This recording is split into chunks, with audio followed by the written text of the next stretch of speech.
Hello and welcome to the show. Real talk now. We've all lived long enough to realize sometimes that plan B was far better than the plan A you thought was going to be the best plan of your life. Our guest today has a similar story. She went from the fashion industry to successful restaurateur and TV personality after she realized it was time to shift and pivot. Please welcome Kelli Ferrell to the show. How you doing? I'm doing amazing. I can tell you look great. You look Thank you. fantastic. Thank you for having me. Yes, indeed. And I love how you have had just different journeys, different paths, trying to find your way. It's what we're all doing, right? Yes, absolutely. Tell us how you got here. Well, that journey, right? We always Yeah. talk about the journey and where it leads us. Yeah, and because fashion design, you loved fashion. I mean, you still do. I still love fashion. Yeah. You know, like food and fashion, like those are my things, Yeah. right? So I'm always looking for different ways to combine the two things that I love. Yes. But to be honest, you know, my degree was in fashion merchandising and design. Okay. It had nothing to do with culinary. And even still to this day, I'm like, how did I get here? You know, like, you know, but I'm truly doing what I love. But good. I came here in 2003. Okay. And I went to Barter College. Okay. Barter College, many of people know Barter College. Some of my classmates were like Derek J and Sergio Hudson. And I've had so many amazing classmates that have went on to do things in regards to food and fashion and lifestyle. Yeah. And you know, God had a different path for me. I did it for a little while, and I had a great time with doing that. I work for Teresa Codwell. To shout out to her. Yeah. She's like a second mom to me. But she's known as Bow Wow's mom as well. So I work for her for. And that's where you were in the boutique setting, right? Yeah, the boutique setting. I helped her launch her Atlantic Station store. We had a good time, and we're still like really, really close. I literally just had my Hype Hair magazine launch reveal inside her boutique. That's now, Nice. I think, in the Interlock. Nice. In Midtown. So Yeah. what happened when you realized, when you had that sort of aha moment, like, you know what, this is good, but there's more for me to do?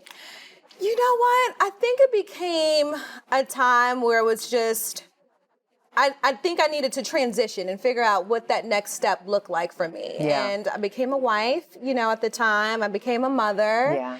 And I realized Which that... always helps us have a little bit better calibration of what our priorities Absolutely. are, right? You know, you think that your life is going to be one way, but it winds up being something completely different. You know what I mean? We go to school for these things, and how many people these days are truly using their college degrees or, you know, kind of really planning out their life the way they thought it would be, and now you transition to something else. Right. And for me, I realized that I really wanted to focus on people, right? I knew my connection was always people. So whether that was in retail or in hospitality, that was that full connection. And the people connections start really at home, right? Yes. Cooking with mom, cooking with grandma. mom, cooking with Nana. Because it wasn't a stretch. Yes, it wasn't a stretch. No. I've always enjoyed those things with my family. I just didn't know that it would be for the community, you know? But it's one thing that I really, really enjoyed doing. And I found myself, you know, people would say, well, can you make this for the family event? Or can you make that? And I'm like, oh, okay. So this is what's happening. Yeah. And I found myself doing a vision board one year. Okay. Have you done a vision board before? Yes, So I have. Okay, I've done so you a know few. how it is. A few. Sometimes you start it and then you don't quite finish it. You got to finish it, right? Because the vision changes. Yeah, You know, the vision exactly. changes. And I found myself doing a vision board. And on that board, I literally put like everything that I wanted on the board. So it was, you know, different cars, homes, vacations, places I wanted to take my family. The things you're trying to manifest. The things that I wanted to truly manifest. And on there was a restaurant. And little did I know, lo and behold, that I was going to manifest that restaurant that same year. So the skills that you had to take, transfer, develop, talk about how you had to make that part of the shift. The skills, right? Because my skills were in fashion and had nothing to do with culinary. So I'm not a classically trained chef. Okay. I'm a self-taught chef. You know, just like many. Right, we exactly. No shame there. Let's be very clear. There's no shame in that. Your mama and your grandma I taught learned to you. cook from my mama and my nana. And there's a restaurant with it that proves it. Absolutely. It proves that they have delicious food and great recipes. Yeah. And I decided that I would really like cultivate that. And that's where my transition started.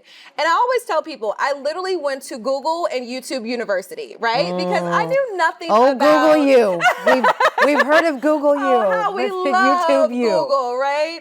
And I realized that, I needed to learn how to run and operate the business. Right, because there's a business aspect of this. difference. Very different what happens in the cooking Huge versus the difference. accounting. You can cook all day, right? But how do you truly get the people in, and how do you keep them coming, and books and operations and just structure, and it was all new to me in regards of that aspect. Were there classes? Did you lean on other experts? Was it about hiring folks who did know how to do that? Because that is a big one venture. thing that I've learned in my 8 years of business is if I can't do it, I need to find somebody that can, and someone that's really, really good at it. Yeah. And that's been my greatest weapon, right? Because I'm only a one-man person. So even though, 8 years ago, I kind of did everything, I was cooking, I was doing dishes, I was hiring, I was doing social media. Right. I was representing the brand, but it becomes a little overbearing. Absolutely.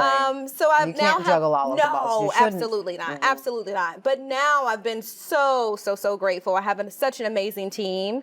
Everybody kind of maneuvers and shifts, and we kind of get the job done. It takes a village, right? Yeah, it does. It takes a village. And the village and the vision, right? Being able, just going back to what you put on your vision board. Absolutely. You saw the restaurant, and that is one of the great things about vision boards. When you got to finish them. You got to finish them. But having and seeing, and then going back and looking at them and seeing how it's coming to fruition. How far you've come. Yeah.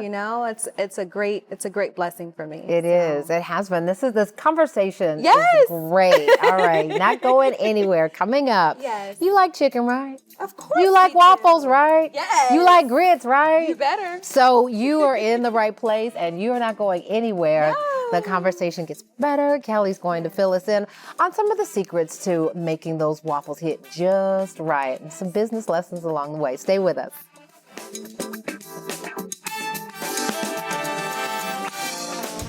Hey there, Portia here. Listen, that was a good conversation, wasn't it? Want to see the rest of it? Just go to portiashow.com, scroll down until you see that particular episode. But listen, before you scroll on out of here, I need you to do me a favor, please. Like, comment, let us know what you thought of that episode, and subscribe. And if you already are a subscriber, we sure appreciate you. In the meantime, we'll be sure to see you on the next episode of Portia, and you can catch us weeknights on Fox Soul as well. Tell your friends. Tell them to like, comment, and subscribe. See you next time.